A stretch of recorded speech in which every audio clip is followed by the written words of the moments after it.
की, भारत माता की, बोले सोनिहाल, बोले सोनिहाल। आदरणीय राजनाथ जी को सुनना है तो एक बार थोड़ा जोश हो जाए। स्वागत है भाई, स्वागत है, राजनाथ जी का स्वागत है, स्वागत है भाई, स्वागत है। अब की बार काशीपुर के रामलीला मैदान पर आज इस विशाल जनसभा में हम सब जिनको सुनने के लिए यहाँ उपस्थित हुए हैं, भारत की राजनीति के अजात शत्रु, जिनका केवल अपने दल में ही नहीं बल्कि भारत के सभी दलों में समान रूप से जिनका लोग आदर करते हैं, जिनकी स्वीकारता है, भारत सरकार के रक्षा मंत्री। उत्तर प्रदेश में जब उत्तराखंड बना था उस समय आप ही मुख्यमंत्री थे, अनेक अनेक पदों पर आपने देश की सेवा की है। आज मैं काशीपुर आगमन पर, देवभूमि उत्तराखंड आगमन पर आप सबकी तरफ से आदरणीय राजनाथ सिंह जी का स्वागत करता हूं, अभिनंदन करता हूं। एक बार चाहूंगा जोरदार तालियां बजा के जरा जोरदार आप लोग स्वागत करिए। मंच पर आसीन हमारे लोकसभा नैनीताल के प्रत्याशी और भारत सरकार में रक्षा और पर्यटन राज्य मंत्री आदरणीय अजय भट्ट जी, यहाँ के पूर्व विधायक जिन्होंने लंबे समय तक इस क्षेत्र का प्रतिनिधित्व किया, आदरणीय हरभजन सिंह चीमा जी, और हमारे लोकप्रिय विधायक त्रिलोक सिंह चीमा जी, भारतीय जनता पार्टी के जिलाध्यक्ष भाई खिलेंदर जी और प्रदेश महामंत्री खिलेंदर जी और जिलाध्यक्ष श्री गुंजन सुखीजा जी, एवं मंच पर आसीन सभी हमारे वरिष्ठ नेतागण। चूंकि मैं नाम की औपचारिकता में नहीं जा रहा, हम सबको आदरणीय राजनाथ सिंह जी को सुनना है। भाइयों बहनों, हम सभी जानते हैं इस बार ये कोई प्रश्न नहीं है देश के अंदर किसकी सरकार बन रही है। सबको पता है कि एनडीए की सरकार बन रही है, भारतीय जनता पार्टी की सरकार बन रही है और मोदी जी ही प्रधानमंत्री बनने वाले हैं। उसी प्रकार नैनीताल लोकसभा क्षेत्र से सबको पता है कि आप सबका आशीर्वाद, यहाँ की जनता ने जो मन बनाया है, आदरणीय अजय भट्ट जी ही यहाँ से चुनाव जीत रहे हैं। अब बस प्रश्न केवल यह है कि पिछली बार ये सर्वाधिक लोकसभा क्षेत्र जो हमारे पांचों हैं, उसमें से पांचों लोकसभा में सबसे अधिक मतों से अजय भट्ट जी जीते थे। इसलिए इस बार हम सब के सामने जो नैनीताल लोकसभा के लोग हैं, और मैं भी नैनीताल लोकसभा में ही वोट करता हूं, इसलिए हमारे सामने चुनौती है कि इस बार पिछली बार से ज्यादा मत मिलने चाहिए। मिलेंगे ना? तो मुझे पूरा भरोसा है कि जिस प्रकार से आदरणीय मोदी जी के नेतृत्व में देश में काम हुआ है, ऐतिहासिक फैसले हुए हैं, धारा 370 हटाई गई है, सीएए का कानून लाया गया है, भगवान राम का भव्य और दिव्य मंदिर बना है, उत्तराखंड के अंदर भी आपके आशीर्वाद से, आदरणीय राजनाथ सिंह जी के आशीर्वाद से हम लोगों ने अनेक फैसले लिए हैं, ऐतिहासिक फैसले लिए हैं, और लगातार हमारा राज्य हिंदुस्तान के राज्यों में शामिल हो उसके लिए हम काम कर रहे हैं। और मोदी जी ने जो अब की बार नारा दिया है 400 पार का नारा, तो हम सब लोगों को नैनीताल लोकसभा समेत उत्तराखंड की पांचों लोकसभा में कमल खिलाकर भारी बहुमत से यहां से सबको जिताकर उनका सहयोग करना है और मोदी जी को तीसरी बार देश का प्रधानमंत्री बनाना है। अजय भट्ट जी को यहां से भारी बहुमत से पिछली बार का रिकॉर्ड तोड़ना है, काशीपुर का भी। मुझे पता है कि काशीपुर में हम बड़े मार्जिन से पिछली बार जीते थे। आदरणीय चीमा जी यहाँ के उस समय विधायक थे, अब हमारे त्रिलोक सिंह चीमा जी विधायक हैं, तो मुझे लगता है कि एक पीढ़ी आगे बढ़ गई है, तो हमारे वोटों का जो प्रतिशत है वह भी आगे बढ़ना चाहिए। मैं आप सबसे यही निवेदन करते हुए और आदरणीय राजनाथ सिंह जी का आप सबकी तरफ से, अपनी तरफ से यहाँ काशीपुर आगमन पर स्वागत एवं अभिनंदन करते हुए मैं अपनी बात समाप्त करता हूँ। बहुत बहुत धन्यवाद। धन्यवाद माननीय मुख्यमंत्री जी। अब मैं इस क्रम को आगे बढ़ाते हुए निवेदन करूंगा केंद्रीय रक्षा मंत्री, हमारे मार्गदर्शक आदरणीय राजनाथ सिंह जी से कृपया आएं और हम सभी का मार्गदर्शन करें। सभी से निवेदन है, जोरदार तालियों से स्वागत करेंगे।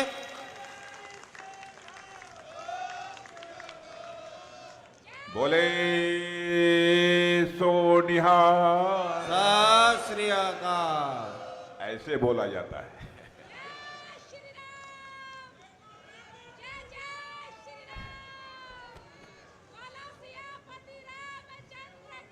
और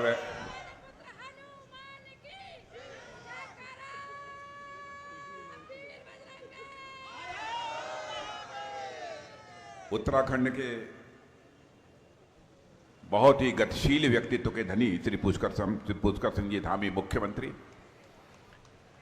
और हमारे सहयोगी, हमारे मित्र, जिन्हें मैं अपने पारिवारिक सदस्य के रूप में मानता हूं, ऐसे लोकसभा सांसद और आपके प्रत्याशी श्रीमान अजय जी भट्ट,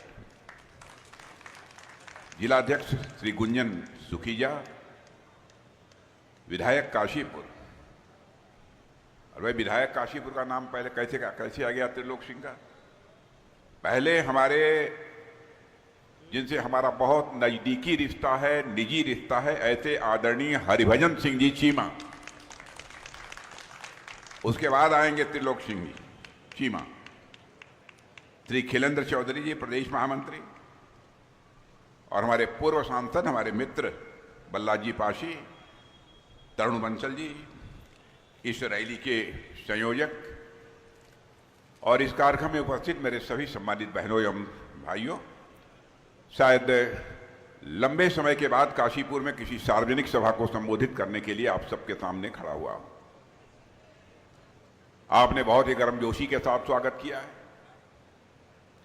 लेकिन स्वागत, अभिनंदन, सलाम दुआ कभी एक तरफा नहीं होना चाहिए। इसलिए मैं भी अपनी तरफ से शीश झुकाकर आप सभी बहनों भाइयों का हार्दिक अभिनंदन करता हूं, आप सभी का स्वागत करता हूं। और देवभूमि उत्तराखंड में हूं, देवभूमि उत्तराखंड को भी मैं नमन करता हूं। गढ़वाल से लेकर कुमायूं तक उत्तराखंड के कण कण पर मुझे लगता है कि देवताओं का आशीर्वाद है मेरे बहनों भाइयों। और इस भूमि ने एक से एक वीर सपूतों को जन्म देने का काम किया है। यदि उत्तराखंड को मैं ये कहूं कि शौर्य और पराक्रम की धरती है, तो यह कहना भी अतिशयोक्तिपूर्ण नहीं होगा। उत्तराखंड क्षेत्रफल की दृष्टि से, जनसंख्या की दृष्टि से छोटा राज्य हो सकता है, लेकिन बहनों भाइयों, बड़ी संख्या में भारत की सीमाओं की रक्षा करने वाले सैनिक यदि कहीं से निकलते हैं तो इसी उत्तराखंड की धरती से निकलते हैं। हम लोग रक्षा मंत्री हैं, हमारे अजय भट्ट जी हैं, हम दोनों लोग काम करते हैं, मिलकर काम करते हैं। बहनों भाइयों, हम लोग हों या हमारे प्रधानमंत्री हैं, हमारे सैनिकों के प्रति उनके मन में एक बेहद सम्मान। मुझे याद है कि 2013-14 में मैं पार्टी का राष्ट्रीय अध्यक्ष था और वह प्रधानमंत्री पद के उम्मीदवार थे। हरियाणा की एक सार्वजनिक सभा को संबोधित करने जा रहे थे, तो उन्होंने बताया कि अध्यक्ष जी मैं जा रहा हूं और आज पूर्व सैनिकों के लिए 1 रैंक 1 पेंशन की घोषणा मैं करूंगा। और बहनों भाइयों, उन्होंने घोषणा कर दी और प्रधानमंत्री बनने के साथ ही पूर्व सैनिकों के लिए 1 रैंक 1 पेंशन की व्यवस्था लागू कर दी। जबकि कांग्रेस पार्टी बार बार यह आश्वासन देती रही पूर्व सैनिकों को, और लगभग 25-30 वर्षों से लगातार आश्वासन देती रही, लेकिन उस काम को नहीं कर पाई। हर बार जब बजट पेश होता था 500 करोड़ रुपए का प्रोविजन कर देते थे और उसके बाद 1 रैंक 1 पेंशन लागू नहीं करते थे। लेकिन हम लोगों ने 1 रैंक 1 पेंशन के तहत अब तक 1 लाख करोड़ रुपए अपने पूर्व सैनिकों को हस्तांतरित कर चुके हैं। हमारे पूर्व सैनिकों के लिए, वर्तमान सैनिकों के लिए धन दौलत की कोई अहमियत नहीं है बहनों भाई। जिस तरीके का त्याग, जिस तरीके का समर्पण और आवश्यकता पड़ने पर जिस तरीके का बलिदान वह देते हैं, उसको पैसों के आधार पर उसका मूल्यांकन नहीं किया जा सकता। और इस काम को किया है तो हमारी सरकार ने किया। कांग्रेस आश्वासन देती रही, वह नहीं कर पाई। और मैं जानता हूं कि उत्तराखंड यह सीमावर्ती राज्य है। मेरे भाई, यही कांग्रेस है। यह कांग्रेस जो है, जो सीमा के पास के गांव होते थे उनको यह कहते थे यह भारत के अंतिम गांव है, और सीमा में गांवों का विकास जो होना चाहिए, सीमा के गांवों का, वहां पर जो बुनियादी ढांचों का विकास होना चाहिए, यह कांग्रेस की सरकारें नहीं करती थी। वह कहती थी यदि वहां सड़क बनवा देंगे, बिजली दे देंगे, पानी दे देंगे, तो चीन वाले, पाकिस्तान वाले सब हमारे देश में घुस आएंगे और वहां पर अपना घर बना लेंगे। व्यापार करेंगे, हमारी भारत में बनी हुई सड़कों के माध्यम से आकर भारत पर धावा बोल देंगे। लेकिन हमारे प्रधानमंत्री का 56 इंच का कलेजा था बहनों भाइयों। हमारे प्रधानमंत्री ने कहा सीमा के हमारे गांव अब हमारे भारत के अंतिम गांव नहीं होंगे, बल्कि भारत के वह पहले गांव के रूप में हम उन्हें मान्यता देते हैं। और पहले गांव का विकास किस तेजी के साथ हो रहा है आप लोग अच्छी तरह जानते हैं। बहनों भाइयों, हमारी सरकार बनने के बाद चाहे कोई कुछ भी कहे, लेकिन इस सच्चाई को कोई नकार नहीं सकता है कि अंतर्राष्ट्रीय जगत में भारत का कद बड़ी तेजी के साथ ऊंचा हुआ है। पहले भी हम लोग विदेशों में जाते थे, दुनिया के मंचों पर भारत की बातों को जिस गंभीरता पूर्वक लिया जाना चाहिए नहीं लिया जाता था। लेकिन आज यदि हम दुनिया के दूसरे देशों में जाते हैं, अंतर्राष्ट्रीय मंचों पर बोलते हैं, तो सारी दुनिया कान खोलकर सुनती है कि भारत बोल क्या रहा है। यह भारत की हैसियत सारी दुनिया में बनी है, यह हैसियत भारत की बनी है। वैसे देखा जाए धन दौलत के मामले में, तो धन दौलत के आकार के मामले में, यानी अर्थव्यवस्था के आकार के मामले में हमारा भारत 2014 में दुनिया में 11वें स्थान पर था। लेकिन 7 वर्षों के अंदर यही भारत 11वें स्थान से जंप लेकर आज 5वें स्थान पर पहुंच गया है। और बहनों भाइयों, बड़े बड़े अर्थशास्त्री और बहुत बड़ी बड़ी वित्तीय संस्थाएं अब ये डंके की चोट पर कह रही हैं कि 2026 समाप्त होते होते ही, यानी 2027 में भारत दुनिया की टॉप 3 कंट्रीज में आकर खड़ा हो जाएगा। एक ऐसा विश्वास, एक ऐसा भरोसा लोगों के मन में पैदा हुआ है। विकास का जहां तक सवाल है, विकास कितना हुआ है, कैसे हो रहा है, मुझे बहुत विस्तार में जाकर इसकी चर्चा करने की कोई जरूरत नहीं है, क्योंकि इसका एहसास केवल उत्तराखंड की जनता को ही नहीं बल्कि हिंदुस्तान की जनता को अच्छी तरह है। लोग इस सच्चाई को स्वीकार करते हैं कि मोदी जी की सरकार बनने के बाद और यहां पर उत्तराखंड में हमारी सरकार बनने के बाद ये जो डबल इंजन की सरकार रही है, जिस तेजी के साथ इसने काम किया है, उत्तराखंड का विकास तेजी के साथ हुआ है। देश का जहां तक सवाल है, आपको जानकर खुशी होगी, बड़े बड़े अर्थशास्त्री अब ये कहने लगे हैं कि 10 वर्षों के अंदर मोदी जी ने यह करिश्मा कर दिया है कि भारत के 25 करोड़ लोग गरीबी रेखा के बाहर हो गए हैं। मेरे बहनों भाई, 25 करोड़ लोग गरीबी रेखा के बाहर हो गए। यह हमारी छोटी उपलब्धि नहीं है, मैं इसे बड़ी उपलब्धि मानता हूं। भारत अब दुनिया में कमजोर भारत के रूप में नहीं जाना जाता है, बल्कि भारत अब दुनिया में एक ताकतवर भारत के रूप में जाना जाता है। अब ऐसा नहीं है कि कोई भारत को आंख दिखाकर निकल जाए। बहनों भाइयों, यदि कोई भारत को आंख दिखाएगा तो हम उससे बड़ी आंख करके दिखाएंगे। वैसे भारत का यह चरित्र रहा है, भारत ने बराबर अपने पड़ोसियों के साथ अच्छे रिश्ते बनाकर रखने की कोशिश की है। हमारे आदरणीय अटल बिहारी वाजपेयी जी भी कहा करते थे, हमें याद रखना चाहिए जिंदगी में दोस्त बदल जाते हैं लेकिन पड़ोसी नहीं बदलता, इसलिए अपने पड़ोसियों के साथ अच्छे रिश्ते बनाकर रखने चाहिए। और हम लोग अपने पड़ोसियों के साथ अच्छे रिश्ते बनाकर रखने की पूरी कोशिश करते हैं, लेकिन हमारी कोशिश को कमजोरी नहीं समझा जाना चाहिए। बस इतना ही मैं कहना चाहता हूं। और बहनों भाइयों, भारतीय जनता पार्टी का जहां तक प्रश्न है, भारतीय जनता पार्टी हिंदुस्तान की अकेली ऐसी राजनीतिक पार्टी है जो कहती है वह करती है। मैं आपसे अनुरोध करना चाहूंगा कि आप उठाकर 2014 से लेकर अब तक जितने हमारे चुनावी घोषणा पत्र जारी हुए हैं, आप लोग उठाकर देख लीजिए। यदि कोई ऐसी चीज हो जिसे हमने कहा हो, न किया हो, तो आप मुझसे जरूर उसकी शिकायत कर सकते हैं। इतना ही नहीं, 84 से 1984 से अपने चुनावी घोषणा पत्र में जो हम कहते चले आ रहे हैं कि हमको जब संसद में बहुमत मिल जाएगा तो हम इन वादों को पूरा करेंगे। तो बहनों भाइयों, संसद में हमको बहुमत मिला, हमने अपने सारे वादों को पूरा कर लिया। 1984 में हम लोगों ने कहा था कि जिस दिन संसद में हमको बहुमत मिलेगा, केंद्र में हमारी सरकार बन जाएगी, तो फिर अयोध्या की धरती पर भव्य राम का मंदिर बनकर रहेगा बहनों भाइयों। और हम लोगों ने वादे को पूरा कर लिया। और मैं यह भी कहना चाहता हूं, भगवान राम अपनी कुटिया से निकलकर अपने महल में प्रवेश कर चुके हैं बहनों भाइयों। अब यह राम राज्य आने के संकेत हो गए हैं इस देश में बहनों भाइयों, यह राम राज्य आने के संकेत हो गए। यह हमारी कोई सामान्य उपलब्धि नहीं है। हम लोगों ने कहा था कि जम्मू कश्मीर की धारा 370 को संसद में बहुमत मिलने के साथ ही चुटकी बजाकर समाप्त करेंगे। आपने देखा कि बहुमत मिला, हमने धारा 370 को समाप्त कर दिया। नागरिकता कानून, कांग्रेस के लोग कहते हैं नागरिकता का कानून यह तो हिंदू मुस्लिम के बीच तफरका पैदा करता है, अलगाव पैदा करता है।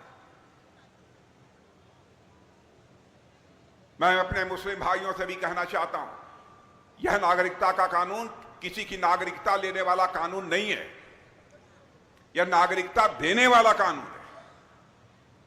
चाहे कोई हो जिसका पाकिस्तान, बांग्लादेश और अफगानिस्तान में धार्मिक उत्पीड़न हुआ है, वह भारत आया है, तो बहनों भाइयों, यदि भारत का नागरिक बनना चाहता है तो हम भारत की नागरिकता मुहैया कराएंगे, डंके की चोट पर मुहैया कराएंगे, भले ही इसका कोई विरोध करे। यह है हम लोगों का चरित्र। और आप लोगों से भी मैं कहना चाहता हूं कि बहनों भाइयों, भारत की ताकत जिस तरीके से बढ़ रही है, सचमुच हम सभी के लिए गौरव का विषय है। मैं आपको एक उदाहरण देना चाहता हूं। एक बार रशिया और यूक्रेन के बीच जब 2 साल पहले युद्ध प्रारंभ हुआ, तो आप जानते हैं हमारे बहुत सारे भारत के रहने वाले बच्चे यूक्रेन में पढ़ाई करते थे। कोई मेडिकल की शिक्षा ले रहा था, कोई इंजीनियरिंग की ले रहा था, कोई मैनेजमेंट का कोर्स कर रहा था। तो जब युद्ध प्रारंभ हुआ, रूस की तरफ से भी मिसाइलें चलने लगी और यूक्रेन की तरफ से भी मिसाइलें चलने लगी, तो जो उनके माता पिता भारत में रहते थे, उन्होंने कहा, मोदी जी, चाहे जो भी हो, हमारे बच्चे जो यूक्रेन में पढ़ाई करने गए हैं वह फंसे हुए हैं, कभी भी उनकी जिंदगी जा सकती है, चाहे जैसे भी हमारे बच्चों को निकाल कर भारत ले आइए। हमारे प्रधानमंत्री ने चटपट रूस के राष्ट्रपति मिस्टर पुतिन से बात की, यूक्रेन के राष्ट्रपति मिस्टर जेलेंस्की से बात की, और साथ ही अमेरिका के राष्ट्रपति मिस्टर बाइडेन से बात की। मेरे बहनों भाइयों, 4.5 घंटे के लिए रूस और यूक्रेन का युद्ध रुक गया और हमारे 22,500 छात्र यूक्रेन से चलकर भारत आ गए। यह है भारत की ताकत। अभी आप लोगों ने अखबारों में पढ़ा होगा, कतर में हमारे नौसेना के, नेवी के कुछ रिटायर्ड अधिकारी कुछ कंपनियों में वहां काम करते थे। किसी मामले में वहां की अदालत ने उनको फांसी की सजा दे दी, लेकिन भारतीय होने के नाते हमारा फर्ज था, हमारी सरकार का फर्ज था कि हम उन्हें वहां से छुड़ाने की कोशिश करें। हम लोग बड़े धर्म संकट में थे, प्रधानमंत्री जी से बात हुई।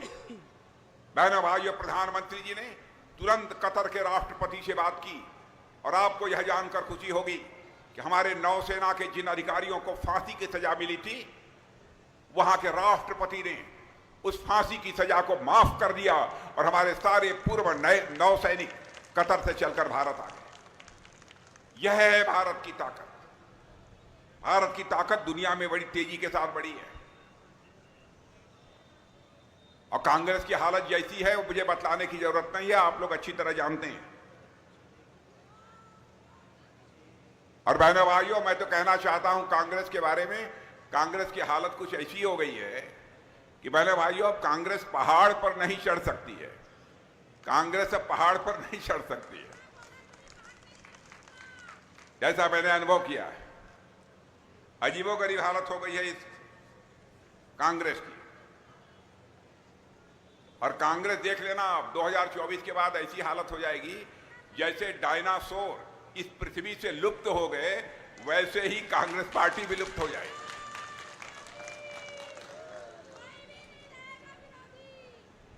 और इस बार जैसा सारे हिंदुस्तान में माहौल है, जैसा माहौल सारे हिंदुस्तान में बहनों भाइयों, उसको देखते हुए तो मुझे लगता है कि कांग्रेस की हालत कुछ ऐसी हो जाएगी कि 10-5 वर्षों के बाद हमारे बच्चे जब कांग्रेस का आप नाम लेंगे तब पूछेंगे कौन कांग्रेस। यह स्थिति हो गई है। और मैं तो कहना चाहता हूं, जैसे आजकल का टीवी शो बिग बॉस देखा है कि नहीं? नौजवानों ने देखा है बिग बॉस? आज कांग्रेस की हालत वही हो गई है। आजकल कांग्रेस बिग बॉस का घर बनी हुई है, और बिग बॉस का घर बनी हुई है और एक दूसरे के कपड़े ये बिल्कुल फाड़ रहे हैं। और आज आप देख रहे होंगे अधिकांश कांग्रेस के लोग जो देश के लिए कुछ करना चाहते हैं, आज वो भारतीय जनता पार्टी की सदस्यता स्वीकार कर रहे हैं।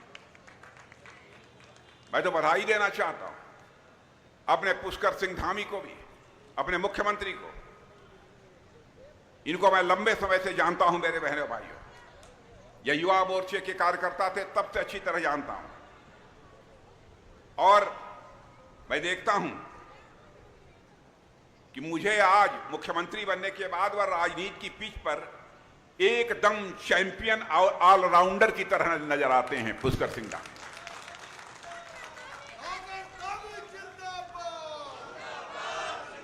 और जब पुष्कर धामी बैटिंग करते हैं, तो पिच पर टिकना भी जानते हैं और चौके छक्के लगाना भी खूब जानते हैं।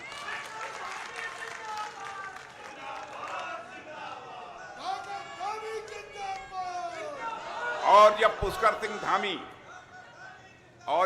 सिंह धामी बॉलिंग करते हैं तो अच्छों के विकेट को उखाड़ देते हैं। विकेट उखाड़ देते हैं, फिर भी पूरी तरह से शांत रहते हैं।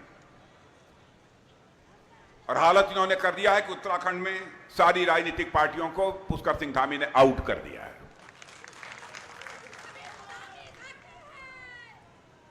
बहनों भाइयों, मैं अजय भट्ट के बारे में कहना चाहता हूं। अजय भट्ट को आज से नहीं, वर्षों से मैं जानता हूं, बहुत ही नजदीक से देखा है। बहनों भाइयों, आपके नजदीक के हैं, आपके सांसद हों, आपको चाहे जैसा भी लगता हो, रक्षा मंत्रालय का जितना बड़ा बजट होता है, किसी भी मंत्रालय का बजट इतना बड़ा नहीं होता।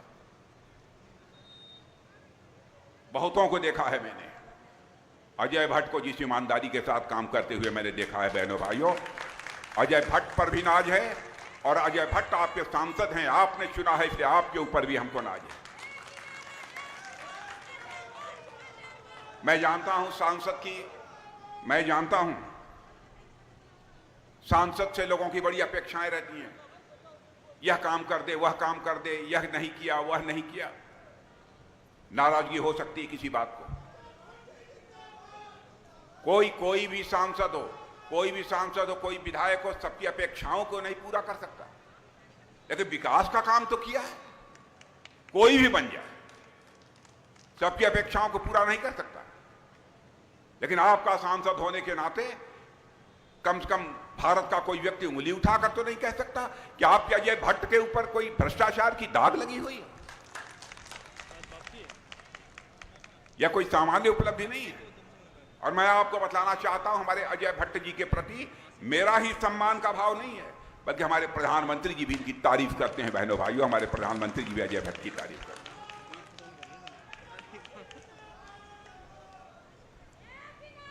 आजकल हालत यह हो गई है, राजनीति में कांग्रेस की हालत नहीं देखी है, भ्रष्टाचार।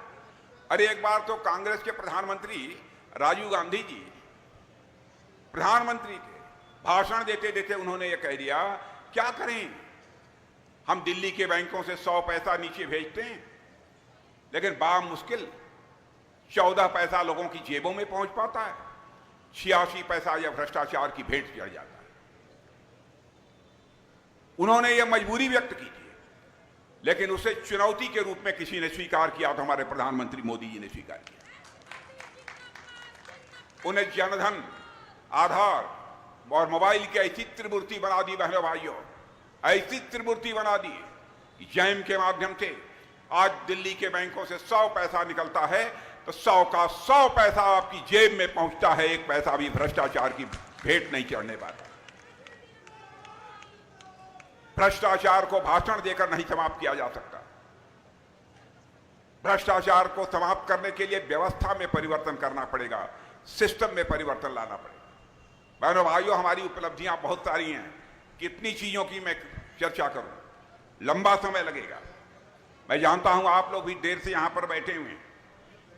यहां पर मैं कहना चाहूंगा, मैं देख रहा हूं जब भी आता हूं यहां पर हमारे बड़ी संख्या में सिख भाई दिखाई देते हैं। आप लगता हो या न लगता हो, सचमुच अपने सिख भाइयों को देखकर मैं स्वयं को गौरवान्वित महसूस करता हूं, मुझे गौरव की अनुभूति होती है, क्योंकि सिख धर्म के इतिहास से मैं अच्छी तरह परिचित हूं। भारत में जितना बड़ा योगदान इस भारत की सुरक्षा में, भारत की धर्म की रक्षा में हमारे सिख समुदाय के भाइयों ने दिया है, बहनों भाइयों, यह भारत कभी भी भूल नहीं सकता।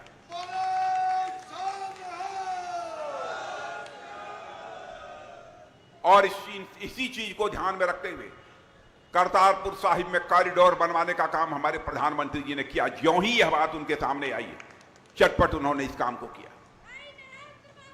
और यही सिख समाज के लोग भारत की सीमाओं की रक्षा जिस ताकत के साथ, जिस कलेजे के साथ करते हैं, उसकी जितनी भी प्रशंसा की जाए बहनों भाइयों कम है। मैं अपने सिख भाइयों को कहना चाहता हूं, राजनाथ सिंह को ही नहीं, पूरी पार्टी को आपके ऊपर नाज है, आपके ऊपर मुझे गर्व है। आपके कंट्रीब्यूशन को, आपके योगदान को हम कभी भूल नहीं सकते हैं।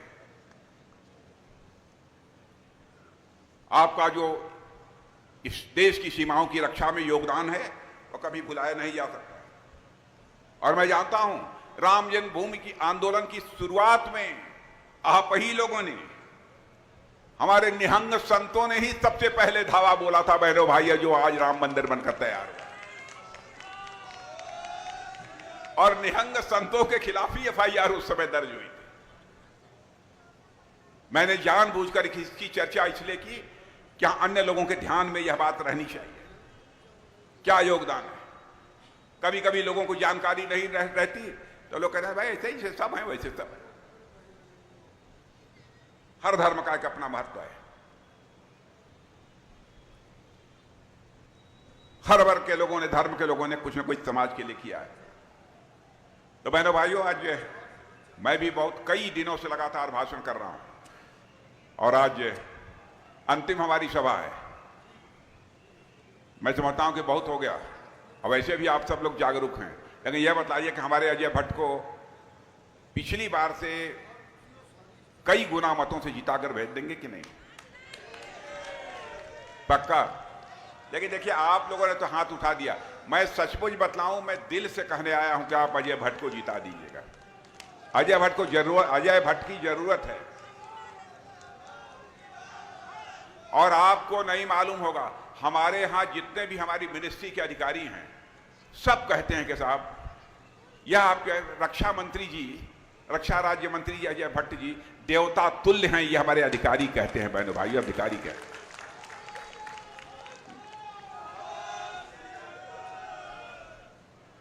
इसलिए मैं आप सबसे निवेदन कर रहा हूं, मत करिए इधर उधर, कहीं किसी बात की नाराजगी हो तो भूल जाइए, क्योंकि हमें अपने प्रधानमंत्री मोदी जी को इस बार तीसरी बार भारत का प्रधानमंत्री बनाना है। बहनों भाइयों, तीसरी बार भारत को प्रधानमंत्री,